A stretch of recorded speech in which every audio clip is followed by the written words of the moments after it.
요한복음 20장 26절부터 29절까지 말씀을 같이 보았습니다.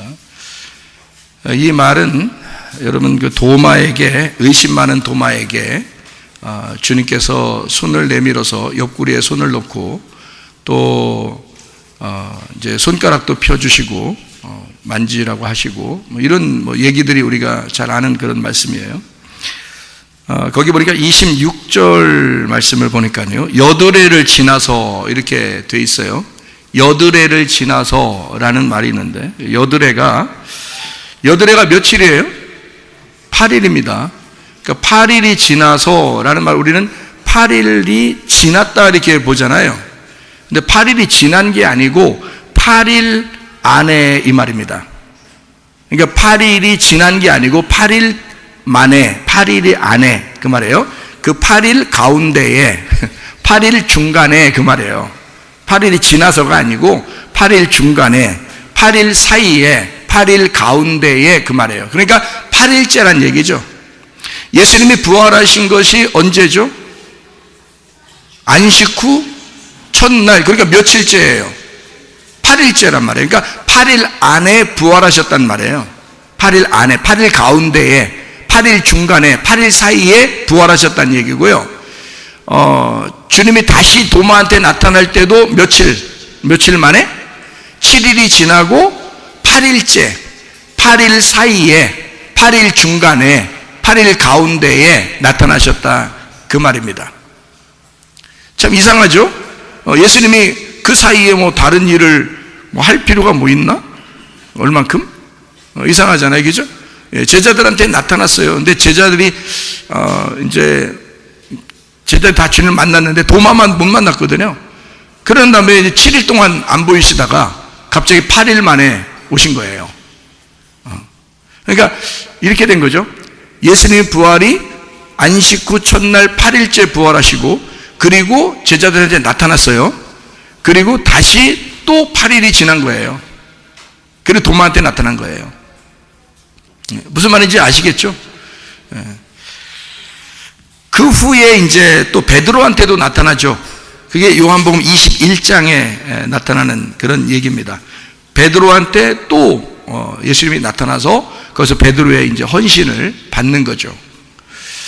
자, 생각을 해보면 여기 성경에 이 8일 사이에, 그러면 8이라는 숫자에 뭐가 있다는 얘기예요. 그죠? 예수님이 8일째에 온다는 얘기는 8일이라는 것에 뭔가 있다는 얘기예요. 뭔가 의미가 있다는 얘기죠.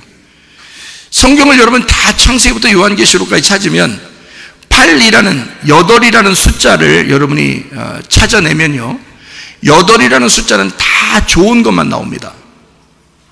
왜 그 좋은 것만 나요? 그래서 그 어느 나라는 8이라는 숫자를 굉장히 좋아해요. 8이라는 숫자를요. 그래서 8 이렇게 888 매월 며칠 8월에 8일 이런 걸 굉장히 좋아해요. 왜 그러면 8일을 왜 좋아하냐니까 그냥 좋대요. 그 민족은 그냥 다 좋대요. 그게 8일이 너무너무 좋대요. 근데 그게 이제 우연이 아니고 성경에서 나타나는 그 8의 숫자를 좋아하는 것 같아요. 이 땅에 홍수로 다 멸망했어요. 몇 명이 구원받았죠? 8명이 구원받았어요. 그 왜 9명, 10명 하면 안 되나? 7명 하면 안 되고? 이건 8명이 구원받았다는 걸 어떻게 성경에 기록해놨는데 어떻게 해요? 8명이 구원받은 거를. 그래서 8이라는 숫자가 나오면 이상하게 죽었다가 살아나는 것을 갖다가 나타낼 때 그때 8이라는 숫자가 나와요. 그러니까 예수님도 안식 후 첫날이니까 8번째 날에 부활을 하는 거죠. 그러면 죽었다가 살아날 때가 8번째 날이라는 얘기고, 노아 방주에 들어가는 사람이 8명인데 무덤 안에 들어갔다가, 방주 안에 들어갔다가 거의 1년이 지나서 나와요. 8명이 나와서 인류를 다시 시작합니다. 그러니까 새로운 시작을 말할 때 8이라는 숫자가 적용이 되죠. 그럼 8은 어떻게 형성이 되었다고 우리가 배워요? 8은 뭐 더하기 뭐 하면 8인데요. 7 더하기 1 그러면 8이 되는 거예요. 그러면 7일째, 성경의 7일째는 창세기 1장, 2장을 보면 6이라고 하는 것은 세상을 창조했고, 그죠? 6일 동안 세상을 창조하고 7일째 되는 날은 뭐 하셨죠? 하나님이 안식하고 쉬셨다 그래요. 그러면 그 안식하고 쉬신 안식일의 주인은 누구예요?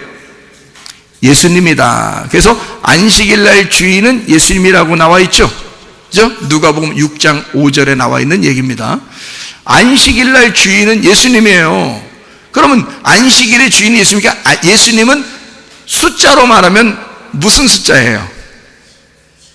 예수님은 7이라는 숫자예요. 그래서 7이라는 숫자는 성경에서 7이라는 숫자는 휴식, 안식, 완성 다 이루어졌다라는 숫자예요. 그게 7이라는 숫자입니다.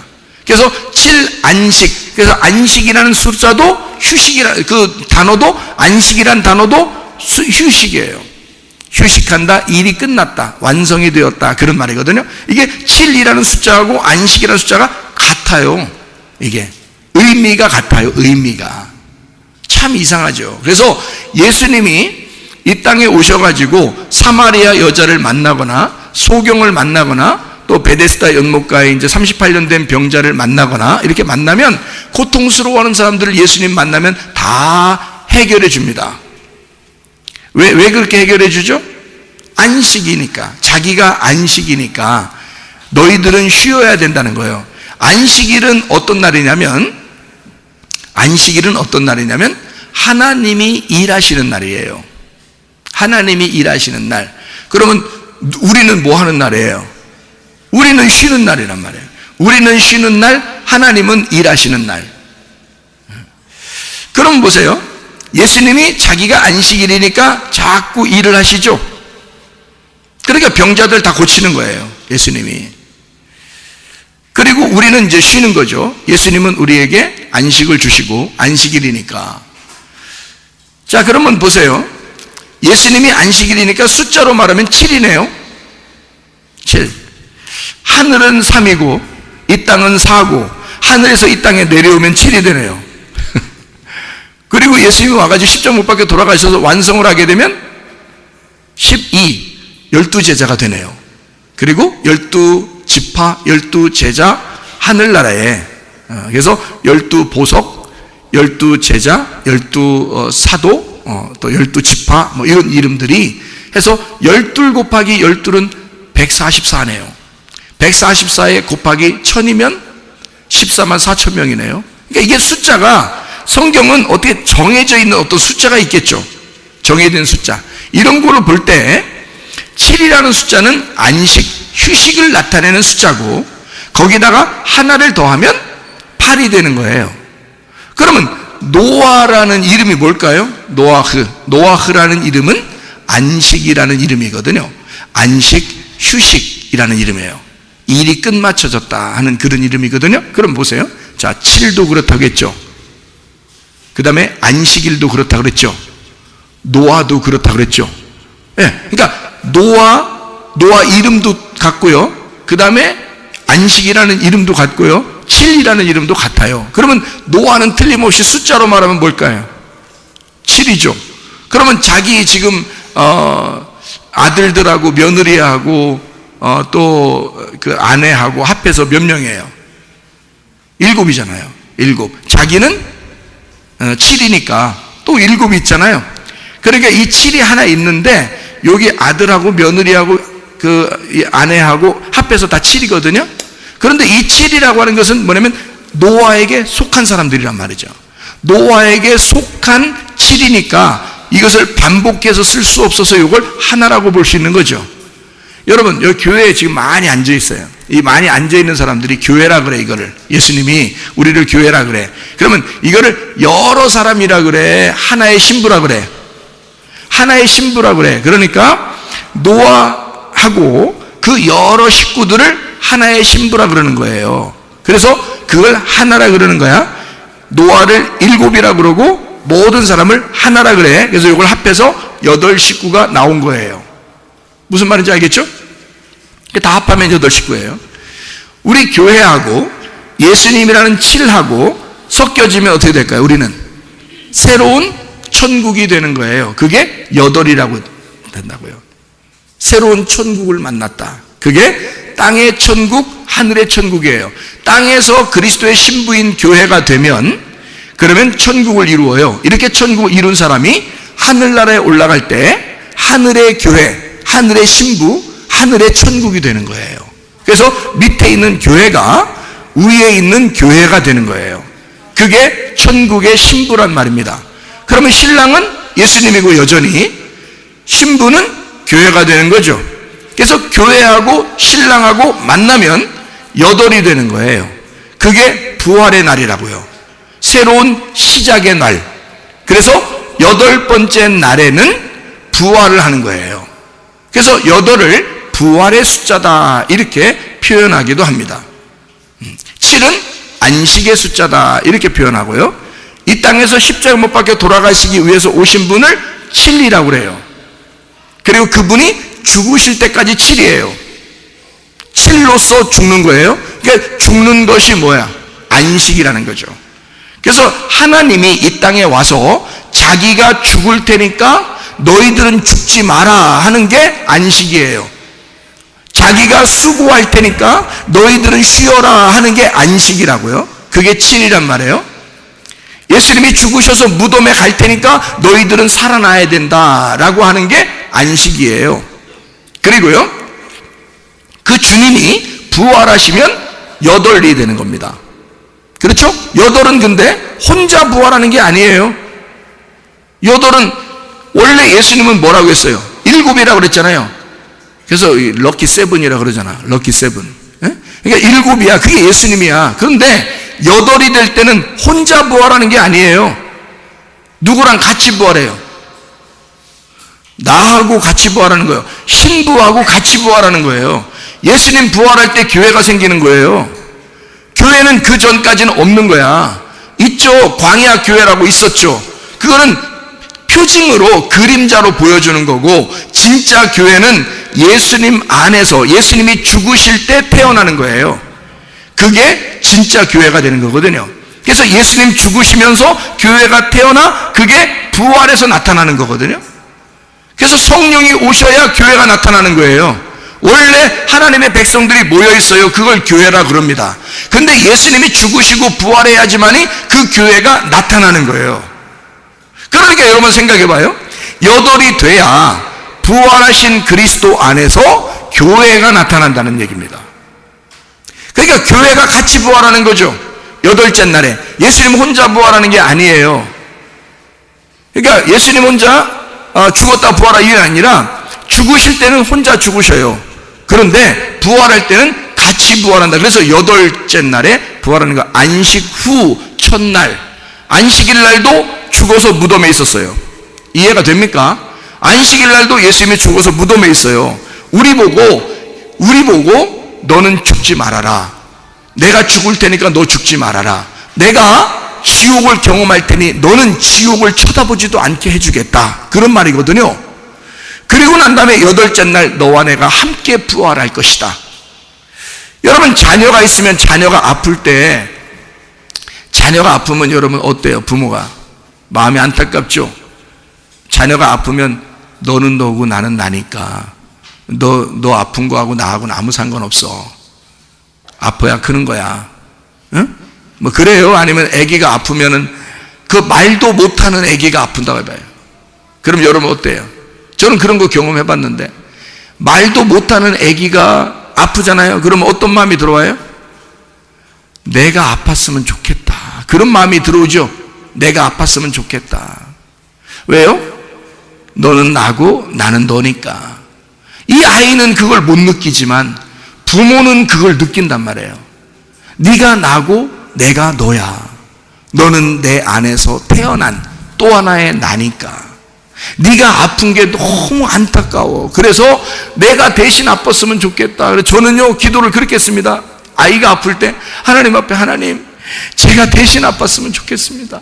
근데 저만 그런 게 아니라 부모들 마음은 다 그럴 거예요. 그죠? 예, 그런 마음이 안 들어. 나는 왜 그런 마음이 없었지? 뭐 이러면 부모도 아니야. 그는 부모이기를 포기한 사람이지. 부모는 당연히 그런 마음을 가져요. 내가 대신 아팠으면 좋겠다, 이제 그런 마음을 갖거든요. 왜 그래요? 이 아이는 이 아빠가 아픈 거를 경험하지 않았으면 좋겠다. 자, 아빠가 실패하고, 아빠가 실수하고, 뭔가 아빠가 사업이 망하고, 막 힘들어지고 그러면 자녀들한테 그 힘든 걸 그대로 물려주고 싶어요. 어떻게든지 해결해서 자녀들은 고생 안 하게 해주고 싶어요. 어떻게든지 해결해서 자녀들은 고생 안 하게 해주고 싶은 게 부모의 마음인 거예요. 야, 내가 너한테 물려줄 것은 실패뿐이다. 내가 너에게 물려줄 것은 죄악뿐이다.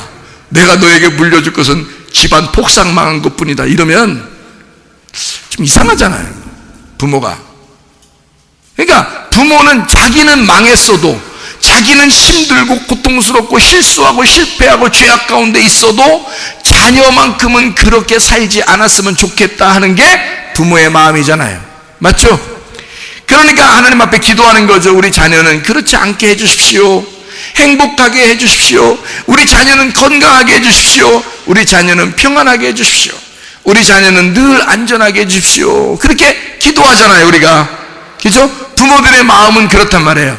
자, 우리들 마음이 그런데 하나님 아버지의 마음은 어떻겠어요? 하나님 아버지의 마음은 아들 예수를 보내서 너희들이 죽어야 할 것을 내가 죽을 테니 너희들은 살아나거라. 내가 죽을 때는 너희는 죽지 말아라, 그 말 아니겠습니까? 내가 지옥을 경험할 테니 너희들은 불구덩이라는 지옥을 경험하지 말아라. 너희들은 다시는 그걸 쳐다보지 않고 살게 해주고 싶다, 그 말 아니겠습니까? 그러니 예수가 우리를 위해서 죽으시고, 예수가 그 지옥을 경험하시고 우리를 다시는 죽지 않도록, 다시는 지옥에 오지 않도록 주님이 다 경험하시고 그리고 부활하셨단 말이에요. 그러니 우리는 뭐 지옥을 가고 싶어도, 지옥이 어떤지 보고 싶어도 보지 못하는 사람, 죽고 싶어도 죽지 못하는 사람이 됐다, 그 말입니다. 기분 나빠요? 예수님이 혼자 다 경험하고 우리 좀 경험해야 되는데 우리 경험 못해서 기분 나쁘시냐고. 그거 아니라고. 부모는 그 마음이 아니라고. 부모는 우리 아이가 한 번도 안 아팠으면 좋겠다고요. 우리 아들이, 우리 딸이 한 번도 실패 안 했으면 좋겠다고요. 그게 부모 마음이라고요, 여러분. 지옥 안 가고 천국만 갔으면 좋겠다고요. 여러분, 텔레비 같은 거 보면 무서운 거, 막 귀신 같은 거 나오고 이런 거 있잖아요. 보지 마요, 그런 거. 응? 그런 거 어쩌다 보니까 막 보이고, 어쩌다 보니까 뱀이 나오고 막 이런 게 있잖아요. 뭐 텔레비 같은 거 볼 때 그러잖아요. 그러면 애들이 옆에 있어, 애들이.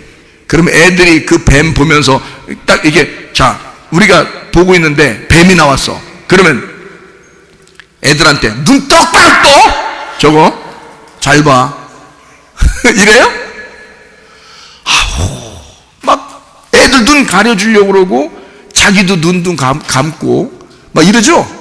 막 귀신이 나왔어. 밤에 하면서 그 텔레비에서 밤에 전설에 뭐 귀신이 나왔어. 그래서 막 이러면 있잖아요. 애기들 옆에 보면은 어때요? 눈 똑바로 또 잘 봐. 눈 똑바로 또. 저런 게 귀신이야. 네 속에 들어간다. 화장실 가면 꼭 있어. 이런 거. 아니, 그렇게 해요? 아니면은 막 그런 거 하면 막 가려주고 저런 거 보면 안 돼! 막 텔레비 채널 돌리고 막 이렇게 하죠. 왜 그래요? 나쁜 거 안 봤으면 좋겠다는 거야. 에? 우리 아들, 딸이 나쁜 거 안 봤으면 좋겠다는 거야. 그런데, 자, 부모님이, 우리 부모들도 그러는데 하나님 아버지가 우리 보고 너 지옥 좀 잘 보고 다녀라. 지옥 좀 잘 보고 다녀. 거기 불로 막 그냥 미꾸라지 같은 거 잡아놓고서 불 위에다 올려놓고서 소금 탁탁 치면 그냥 팍팍팍 뛰는 것처럼 그렇게 되는 게, 그런 게 지옥인데 잘 봐. 보고 다녀, 그거. 구더기 같은 거 막 후루후루 하면서 이렇게 돌아다니는 거, 막 불구덩이 속에 막 있는 거, 그거 잘 좀 보고 다녀라. 응? 더 보여줄까? 더. 하나님이, 야, 내가 더 보여줄까? 하나님이 그러겠어요? 하나님이 어떻게든지 지옥을 안 봤으면 좋겠다 하겠어요? 어떻게든지 우리 자녀들을 지옥을 못 보게 해주고 싶은 거지. 이해가 돼요? 그러니까 주님은 지옥에 있는 것들에게 자기가 예수가 죽으시고 우리 인간의 모든 죄악 때문에 내가 대신 이 인간들을 위하여 죽고, 그래서 그 죽었다, 다 끝냈다, 이 사망과 저주를 다 끝냈다고 자기가 증거하시는 거야. 지옥에 있는 모든 사자들에게도 다 증거하시는 거야. 그리고 우리 인간들은 다 그런 지옥에 한 명도 가지 않기를 바라는 마음으로, 내 자녀들이니까 너희들은 천국만 가야 돼. 그래서 부활하신 거라고요. 여러분, 무슨 말씀인지 아시겠죠? 그날이 8번째 날이에요. 그날은 예수만 부활하는 것이 아니라 여러분과 함께 우리가 같이 우리가 그리스도 예수 안에서 같이 부활하게 하려고 부활하신 날이 8번째 날. 그래서 8번째 날에 자꾸 나타나는 거예요. 8번째 날에 보여주는 거예요. 노아 방주 때도 8명이 구원받는 거고, 안식 그 첫날 부활하는 거고, 8번째 날에 또 도마에게 나타나서 의심하지 마라. 의심하지 마라. 내가 부활했다. 너 내 옆구리에다 손을 넣어봐라. 옆구리에 손을 진짜 넣었다고 생각해보면, 진짜 넣는지 안 넣는지 모르겠는데 여러분 같으면 진짜 넣고 싶어, 안 넣고 싶어요? 응? 저는 넣고 싶어. 저는 넣고 싶어. 여러분은 진짜 막 너무 착한 사람들이라 어떻게 넣어요? 이렇게 하지만 저는 넣고 싶어요. 왜 그러냐면 예수님의 옆구리를 탁 찔러서 넣으면요, 뭐가 잡힐까? 뭐가 잡혀? 예수님의 심장이 잡혀. 그 심장을 만지고 싶어. 예수님의 그 마음을 만지고 싶어. 예수님의 그 벌떡벌떡 나를 사랑하시는 그 심장을 만지고 싶어, 나는. 그래서 나를 이토록 사랑하셨구나라고 하는 것을 깨닫고 싶어. 그걸 느끼고 싶어. 그 심장의 고동소리를 내가 만지면서 평생 잊지 않고 살고 싶어. 예수님은 자기 옆구리에다 손을 놓고, 도마, 의심하는 네가 내 속에 집어넣고 한번 나를 만져봐라. 그게 이 순간이란 말이에요. 어느 날? 8번째 날. 8번째 날에 도마에게 나타나 네가 나를 만져라. 그래요. 참 놀라운 거죠. 그 주님의 사랑입니다. 의심하고 있었던 도마를 그냥 지나치시지 않으시고 주님이 다시 나타나서, 내가 부활한 것은 나 혼자 부활한 게 아니야, 너와 함께 부활한 거야. 네가 다시는 죽지 않기를, 네가 다시는 지옥을 경험하지 않기를 위하여 내가 너와 함께 부활한 거야. 그러면서 도마에게 얘기하니까요, 도마가 거기서 무릎을 꿇는 겁니다. 주님, 나의 주인이십니다. 그리고 나의 하나님이 되십니다. 부활하신 예수님은 이 땅에 계신 예수님이 아니라, 죽으시기 위해서 오신 예수님이 아니라 부활하신 하나님이십니다. 그러니까 도마가 그렇게 고백하는 거예요. 나의 주인이시며 나의 하나님이십니다. 8번째 날, 예수 그리스도가 이 땅에 7번째 남편으로 오셨다는 것을 여러분에게 말씀을 드렸죠. 사마리아 여자가 몇 명의 남편이 있었다고요? 6명. 5명이 지나치고 6번째 남편이 지금 집에 있다, 이렇게 얘기했으니까 6 남편이 있는 사마리아 여자에게 예수님이 와서, 안식이라는 예수님이 와서 그 여자에게 남편이 되시면 창조가 완성이 된단 말이에요. 그러면 그 여자는 예수와 함께 죽는 것이고, 그 예수를, 그 진리를 깨닫게 되는 겁니다. 그러면은 부활할 때 예수 그리스도와 함께 부활하게 되겠죠. 그래서 예수님과 함께 있는 자가 예배하는 때, 그때가 부활의 날이다, 이렇게 예수님이 소개하는 것이 요한복음 4장입니다. 자, 예수님이 가나의 혼인잔치 때 요한복음 2장에 항아리가 하필 몇 개 있었어요? 6개요. 아니, 왜 그 집은 왜 항아리가 꼭 6개 있어야 되는 거예요? 이상하죠? 예. 근데 거기에 뭐가 차 있었어요? 안 차 있었어요? 앉혀 있었어요. 빈 깡통 같은 사람에게, 거지 같은 나에게 오시는 주님이란 말이에요. 나를 비워놔야 주님이 오시죠. 그러니까 6 항아리는 나를 말하는 거고 7번째 남편은 예수님이란 말이에요. 그러니까 예수님이 오니까 빈 깡통 같은 6에게 물을 채워라 그러죠. 물을 채워라. 그랬더니 물을 채웠더니 어디까지 채워요? 중간까지 채웠어요. 넘치도록 채웠어요. 아구까지. 그러니까 가득 채운 거야. 그 물을 가득 채우니까 이걸 갖다 어떻게 하래? 떠다 줘라 그랬어요. 떠다 주니까 뭘로 바뀌어? 아니 떠서 이렇게 가져가는데 바뀌는겨. 뭘로? 포도주로 바뀐겨. 여기 분명히 항아리 안에는 물이었었는데 요걸 떠다가 이렇게 가져갈 때는 포도주로 바뀌는 거예요. 재밌네. 그래서 또 퍼가지고 또 포도주로 바뀌어서 갖다 줘. 또 퍼서. 그러니까 이 종들이 얼마나 신나겠어요? 막 갖다 날르는 거야. 계속 이렇게. 그죠? 예. 그러니까 여기 안에 들어있는 물을 떠다 날릴 때는 포도주가 되는 거예요. 야, 놀랍죠? 포도주와 젖이 풍성한 곳이 어디죠? 가나안 땅입니다. 애굽에서 탈출하여 광야에 들어가고 광야에서 탈출하여 가나안 땅에 들어가는데 가나안 땅은 어떤 곳과 같으냐면 애굽은 뜰과 같고 성소로 말하면 뜰과 같고 그 다음에 광야는 성소와 같고 가나안 땅은 지성소와 같은 곳이거든요.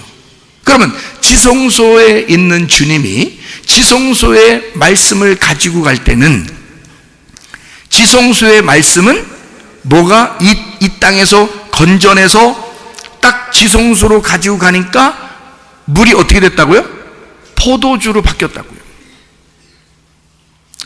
그러면 이 포도주는 어디서 나온 거예요? 포도주는 물과 피로 임하신 예수님에게서 나온 거예요. 그러면 포도주를 어떻게, 포도주가 포도즙이죠. 포도를 짠 거니까 포도즙은 뭐에서 나온 거예요? 포도 알맹이에서 나온 거죠. 포도 알맹이를 짜니까 포도즙이 나왔죠. 그죠? 그거를 예수님의 피라고 우리에게 주의 만찬 때는 그렇게 말하죠. 그러면 쭉 짜니까 포도즙이 나왔어요. 그러면 포도 알맹이에서 포도즙이 나온 거죠. 그러면 예수님은 자기를 뭐라 그랬어요? 포도나무요. 나는 포도나무요. 너희는 가지라. 그렇게 말했죠. 그래서 우리 사람들이 다 가지가지 하잖아요. 자기가 가지가지 한다면. 가지는 다 달라. 나무는 하나인데. 그래서 다 가지가지야. 근데 그 나무에 붙어 있으면 하나의 나무예요. 포도나무. 그래서 하나의 교회야. 여러 가지인데 그게 하나의, 여러 사람인데 여러 가지인데 하나의 나무란 말이에요. 그게 포도나무, 그게 교회란 말입니다. 자, 포도나무. 나는 포도나무요. 너희는 가지니. 거기서 알맹이가 열려요. 열매를 맺힌다. 그 열매가 성령의 열매입니다. 성령의 열매를 맺히는데 그 성령의 열매가, 이 열매를 쭉 짜니까 포도즙이 나왔어요. 포도즙은 포도 알갱이에서 나온 거예요. 그럼 알갱이는 액체예요? 고체예요? 고체입니다. 포도즙이 액체예요. 고체를 갖다가 고체. 여러분 기체, 고체, 액체 지금 그 얘기하는 거예요. 고체인데 포도 알맹이가 고체인데 요거를 짜니까 뭐가 됐어요? 액체가 됐어요. 그러니까 한마디로 말하면 요거를 짜니까 이렇게 포도즙이 나왔어요. 그러면 포도가 풍성한, 포도주가 풍성하다는 얘기는 어떤 얘기예요? 가나안 땅에 들어갔더니 포도주가 풍성하고 젖과 꿀이 흐르는 그런 곳이에요. 그게 다 뭐예요? 어떻게 된 이야기죠? 말씀의 핵심인 복음이 풍성한 곳이다라는 얘기예요. 지성소에 가면 말씀이라는 복음이 풍성하게 된다라는 말입니다. 그 말이요. 왜 그러냐면 보세요. 자, 성경에 말씀은 헬라어로 보면은 성경에 뭐뭐가 있다고 그랬어요? 로고스 말씀과 레마라는 말씀이 있다고 그랬죠. 그러면 로고스 말씀은 어떤 말씀이냐면 나하고 전혀 상관이 없는 말씀이에요. 레마라는 말씀은요, 나에게 직접 직접적으로 상관이 있는 말씀이에요. 그러면 하나님은 어떤 분이에요? 로고스 말씀이십니다. 하나님은 로고스 말씀인데 나하고 상관이 있어요, 없어요? 상관없어요. 하나님이 원래 그냥 존재하시는 하나님이라고요. 그래서 우리하고는 아무 상관이 없어요. 나는 인간이고 하나님은 하나님이시니까 우리하고 아무 상관이 없어요. 그는 신이고 나는 피조물입니다. 전혀 상관없는 거거든요. 그런데 하나님이 우리 피조물처럼 인간으로 내려오셨어요. 그 내려오신 걸 레마라는 말씀이라고 그럽니다. 그래서 예수님이 자기를 말씀이라 그렇게 말해요. 왜냐하면 나는 원래 하나님인데 너희들하고 상관없는 말씀이었는데 너희들에게 이렇게 전달하러 왔다. 그 말씀을, 그 하나님 아버지를 너희들에게 알려주러 전달하러 온 말씀이야 라고 말할 때는 레마의 말씀이라고요. 그러면 그 예수님 때문에 우리가 하나님하고 관계를 갖게 됐어요. 연결하게 됐다고요. 그래서 예수님을 뭐라고 그러냐면 화목하게 만드는 예수님, 화목하게 만드는 아들이라 그렇게 말한단 말이에요. 하나님하고 우리를 연결시켜주는 아들, 그게 레마라는 말씀이란 말입니다. 그러니까 레마라는 말씀은 그냥 말씀이 아니고 멈추어 있는 말씀은 로고스고 우리한테 전달된 말씀은 레마라고 그렇게 말하는 것이거든요. 그러면 여러분에게 분명히 말씀이 전달돼야 되겠네요. 그죠? 말씀이 전달돼야 우리가 레마라는 말씀, 예수님을 만나죠. 전달된 말씀이 우리에게 있어야 그 예수를 만나게 된단 말입니다. 그렇죠? 그러니까 이것을 전달하지 않으면 포도주를 맛볼 수가 없는 거예요. 그러니까 포도주는 뭐에서 나온 거다? 포도나무에서 나온 거예요. 포도나무 열매에서 나온 거니까 포도나무 열매는 다 고체예요. 근데 그것을 짜면 포도즙이 나오는 거야. 그러면 이게 뭐냐면 레마라는 말씀이 되는 거란 말이에요. 로고스 말씀이 나와 상관이 없는 물 같은 말씀인데 그가 죽으니까, 물에 의하여 죽으니까 그가 포도즙으로 나타나더라는 거지. 우리에게 자 보세요. 예수 그리스도가 죽으심으로 그 죽을 땐 우리하고 어떻게 돼야 된다? 하나 돼서 죽어야 된다. 그래서 나를 위해서 죽으신 어린 양은 내가 안수하여 내가 그 어린 양이 돼서 죽는 거란 말이에요. 그러니까 그 어린 양을 날마다 내가 죽노라 하는 것은 내가 예수 그리스도와 늘 하나가 되어 있어야 된다라는 말이거든요. 그러면 어떤 예수와, 나를 위해서 죽으시는 예수와 하나가 되어야 된다라는 말이에요. 그러면 나는 죽고 예수 안에서 내가 부활하여 안식을 누린다는 얘기 아니에요. 그 안식이라는 부활의 날, 나를 다시 살리는 날을 8번째 날이라고 그러고, 그 8번째 날에 할례를 행한다 그래요. 그래서 구약에서는 왜 할례를 행하냐면 육체의 그 잘못된 걸 끊음으로써, 육체를 끊음으로써 껍질을 벗겨내는 겁니다. 그럼 알맹이가 나타나는 거죠. 자, 이 말씀을 여러분이 그대로 이렇게 가지고 있으면은 이걸 읽어도 무슨 말인지 몰라요. 읽어도. 또 이 말씀을 깨닫지 못한 자에게 들어도 이건 무슨 말인지 잘 모릅니다. 그런데 말씀을 깨달아 진리를 이렇게 껍질을 벗겨놓고 이걸 아는 사람은 이게 8번째 날이 왜 있는지를 설명할 수 있단 말이에요. 왜 8번째 날이라고 얘기하는지를 설명할 수 있다고. 부활이 왜 그날 부활을 해야 되는지를 설명할 수 있단 말이에요. 그러면 여러분에게 어떻게 덮여 있었던 껍질이 벗겨지는 거죠. 이거를 뭐라 그러냐면 알레테이아, 진리라 그렇게 말하는 것입니다. 진리. 그래서 진리를 깨닫게 된다 이런 말이에요. 그러니까 물 떠온 하인들은 그걸 알더라 그랬죠. 요한복음 2장에 물 떠온 하인들은, 그럼 다른 사람들은 몰랐단 얘기야. 모르고 그냥 마시는 거예요, 여러분. 근데 물 떠온 하인은 알아. 왜? 그는 보았기 때문입니다. 물이었는데 분명히 떴더니 포도주로 바뀌는 거예요. 이게 어디서 나온 것이냐? 포도에서 나와야 포도주가 되는 거거든요. 그러니까 로고스 말씀에서 레마가 나오는 그 레마의 말씀을 깨달은 자만, 그걸 보고 느낀 자만 이것을 전달할 수 있다는 얘기야. 그걸 전달하고 그 마시는 사람들, 야, 말씀이 신기한데? 라고 얘기하는 거죠. 그 포도주가 참 맛있네. 아니, 아까 먹었던 것도 맛있는데 지금은 더 맛있네. 이렇게 되는 거예요. 그러니까 그 물도온 하인들이 가지고 온 그 포도주가 더 맛있었다는 얘기입니다. 왜 그럴까요?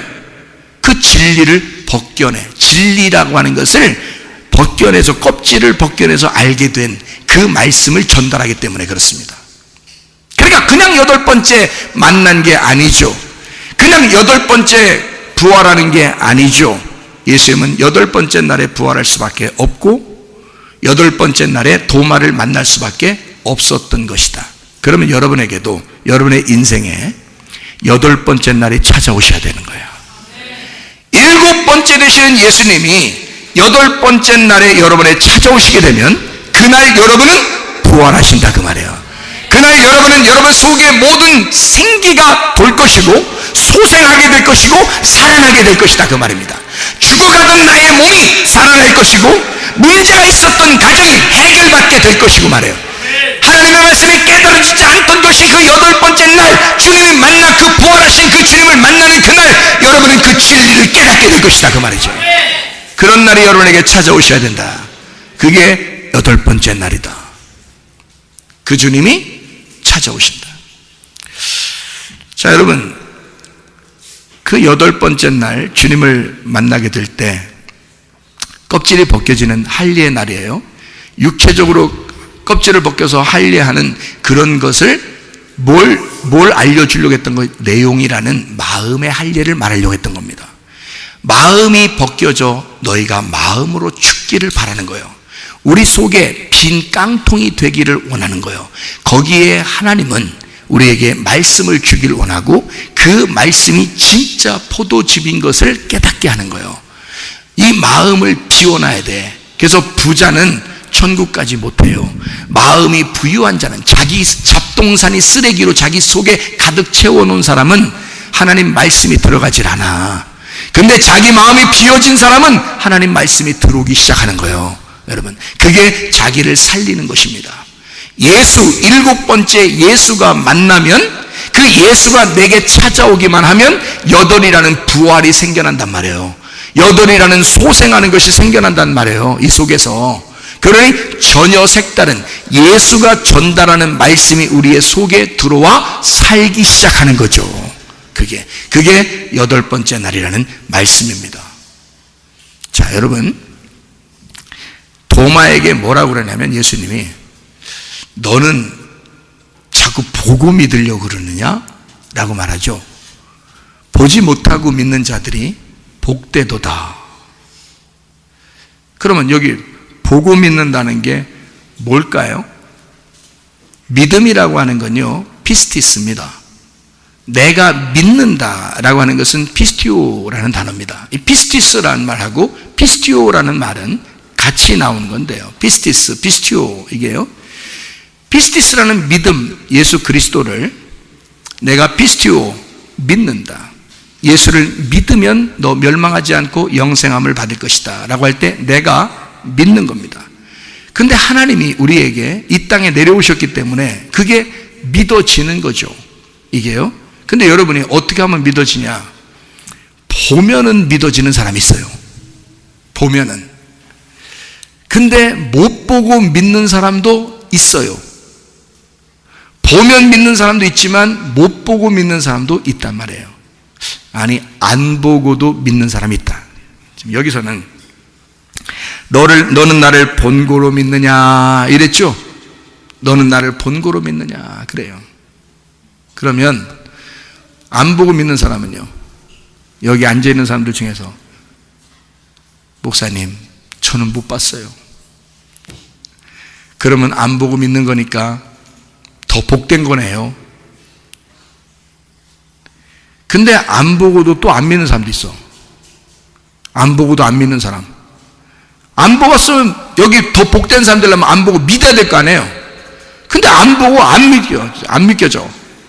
보고도 안 믿고 안 보고도 안 믿어. 그럼 어쩌자는 게 도대체? 여러분 보세요. 여기서 보면은 여러분 딱 봐서 뭔가 보면은 막 믿을 것 같죠? 예? 여기서 보는 게 무슨 보는 거냐면요, 호라우라고 되어 있는데요. 호라우. 호라기가 아니고 호라우라는 단어인데요. 호라우, 나 보고 본고로 믿느냐 할 때 호라우라는 단어를 썼는데, 그 호라우라는 단어가 이게 본다는 단어인데요. 이게 어떤 단어냐면 영으로 본다는 뜻입니다.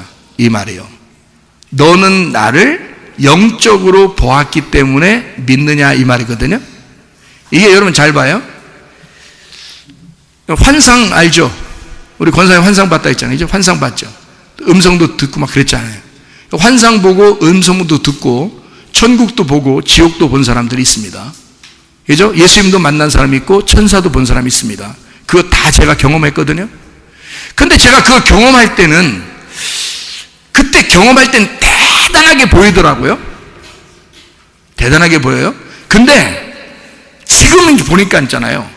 지금 생각해 보니까 그거 아무것도 아니더라고. 지금 보니까 아무것도 아니야.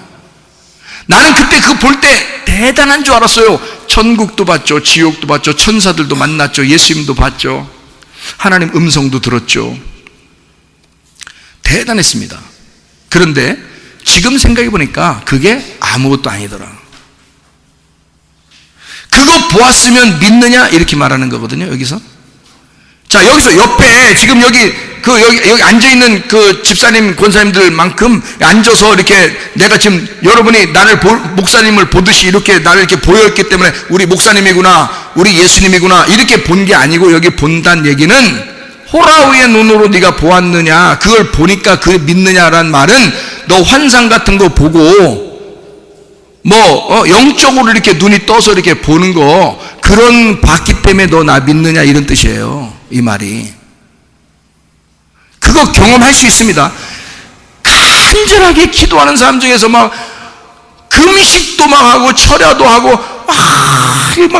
막 그런 금식 많이 해서 눈이 막 보이고 막 환하게 막 보이고 이럴 수도 있잖아요.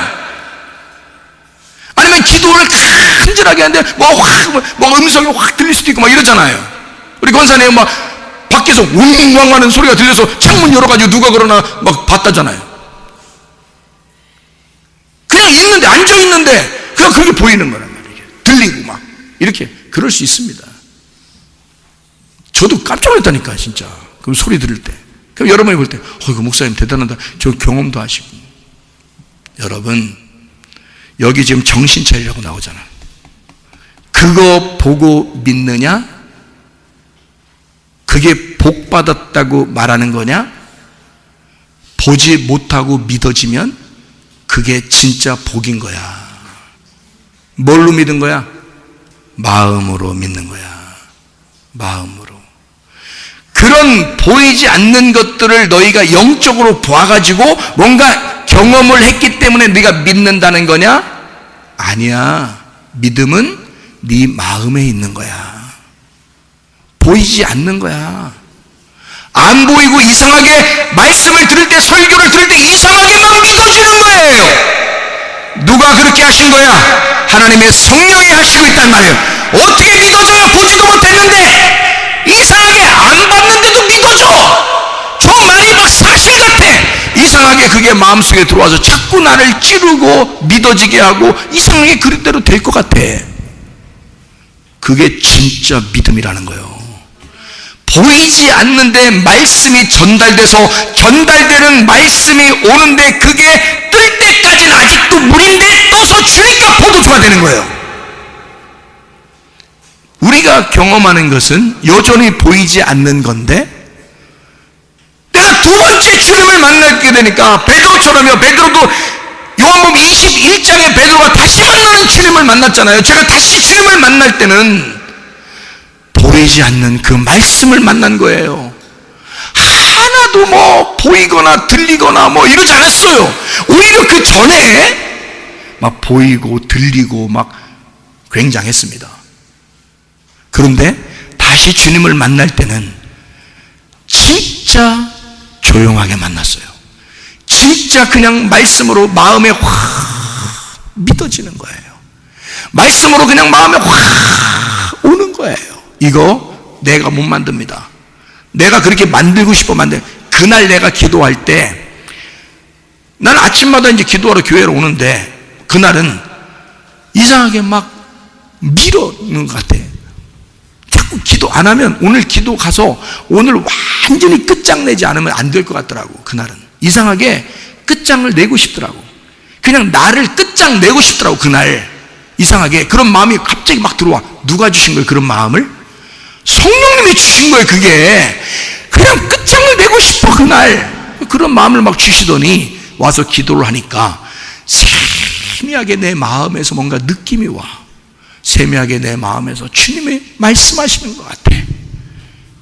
귀로 들리고 뭔가 이런 게 아닌데 마음으로 뭔가 막 믿어지고 주님을 사랑하게 되고, 막 그래서 내가 막 주님 내가 사랑한다고 고백했다니까요. 주님이 나를 사랑한다고, 내가 너를 용서한다, 내가 너를 오늘까지 기다렸다라고 해서 내가 주님 사랑합니다, 내가 이제야 찾아왔습니다. 아니, 돌아온 탕자가 나갔다가 돌아오면서 아버지, 내가 오늘에서야 아버지를 만나러 왔어요 라고 말하듯이 그렇게 돌아오게 되는 날이 있었다니까요. 하나님이 만드시더라고요. 여러분도 하나님이 그렇게 만드시는 날이 올 거란 말입니다. 그게 여러분이 생각한다고 되는 게 아니에요. 하나님이 그렇게 말씀을 듣는 여러분에게 그런 날이 오게 된다 이 말이에요. 말씀이 괜히 이상하게 들어와 말씀이 믿어지는 날이 오게 된다는 말이죠. 그날이 그날입니다. 그날이 오면 나를 파괴시키고 예수 그리스도가 세워지는 날이란 말이에요. 그날이 8번째 날이란 말입니다.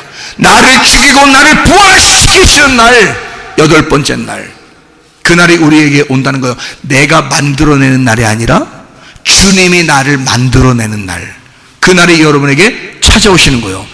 걱정하지 마세요. 염려하지 마세요. 그런 날은 그냥 오게 돼 있으니까 여러분이 그 날을 기대하세요. 그리고 기도하세요. 그리고 기다리세요. 반드시 그런 날은 오게 되니까 말입니다.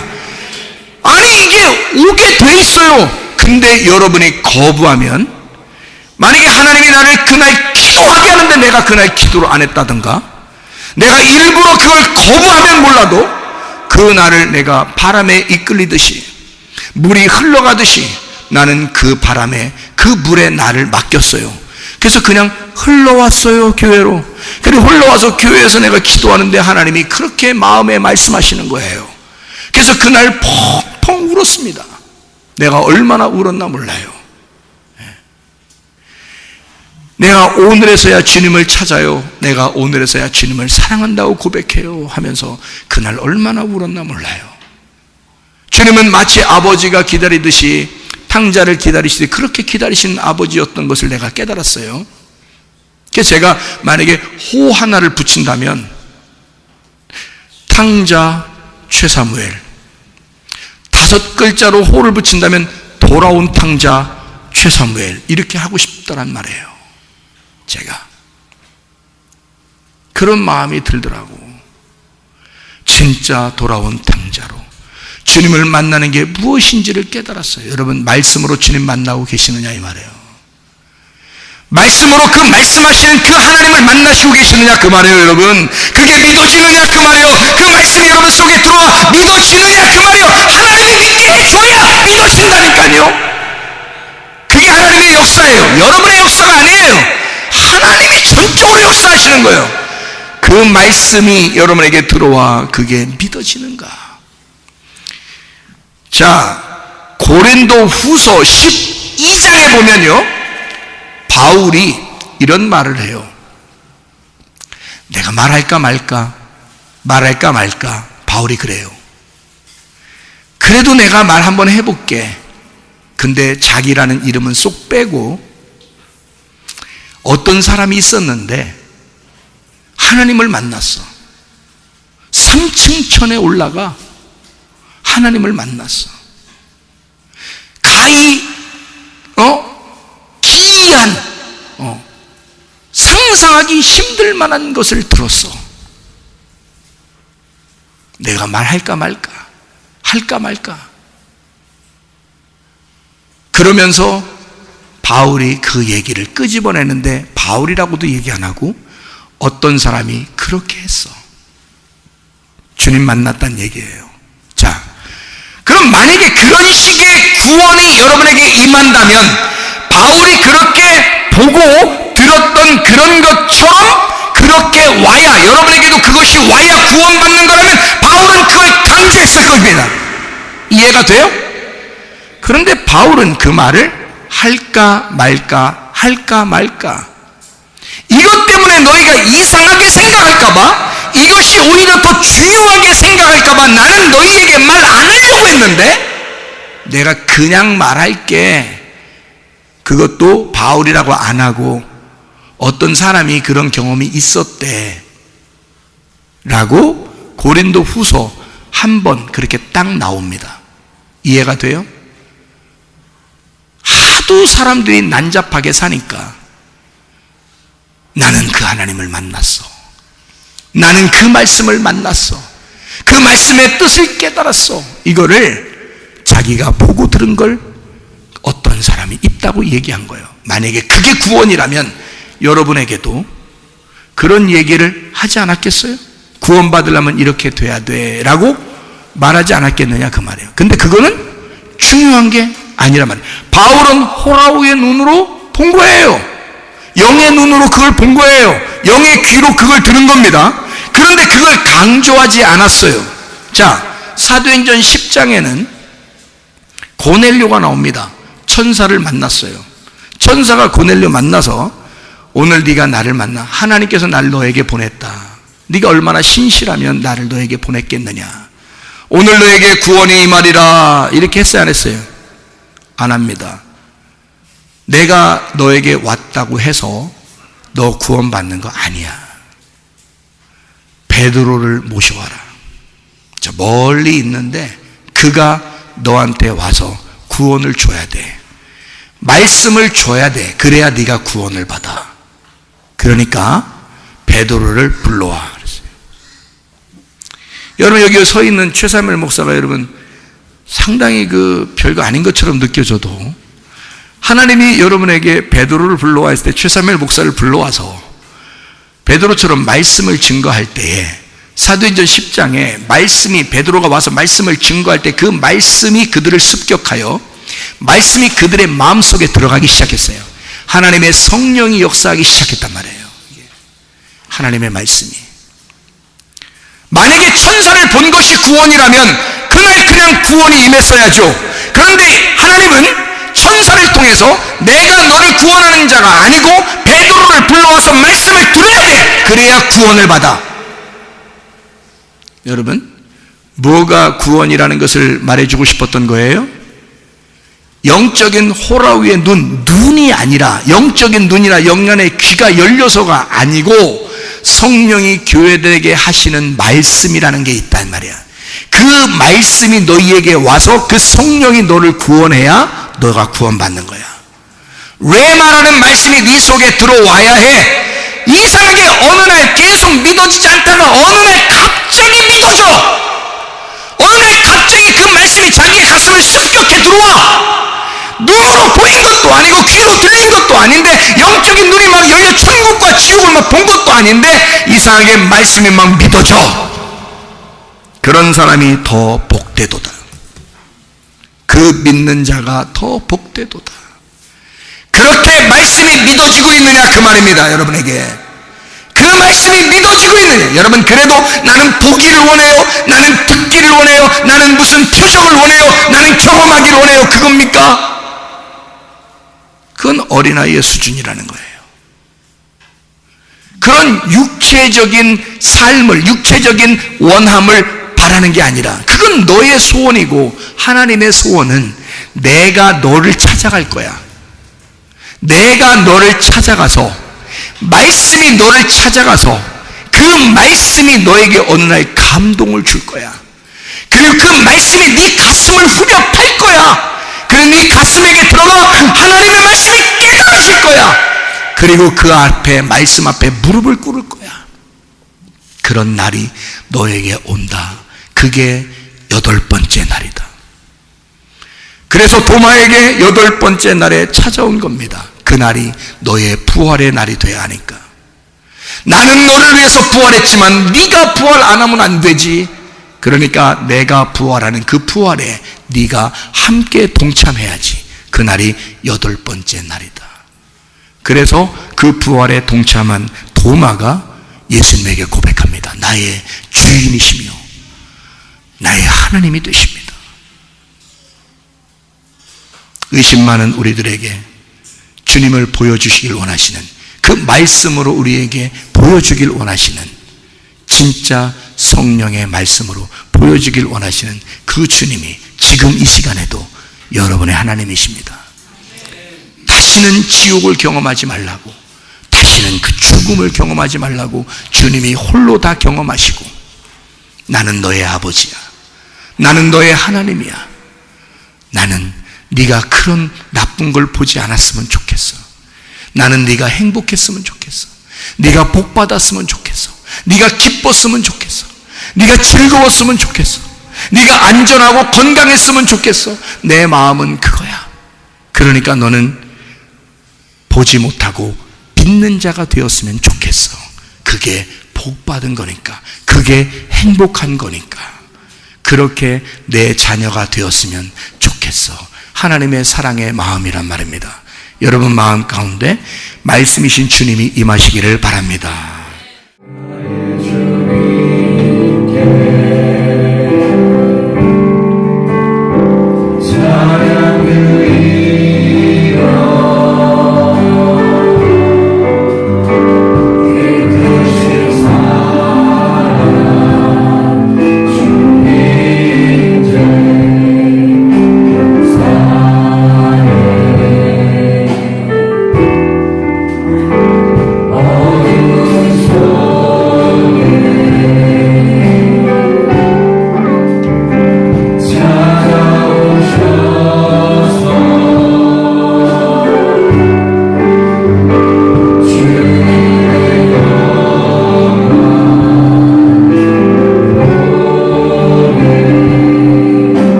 아픈 자리에 손대고 한번 기도합니다.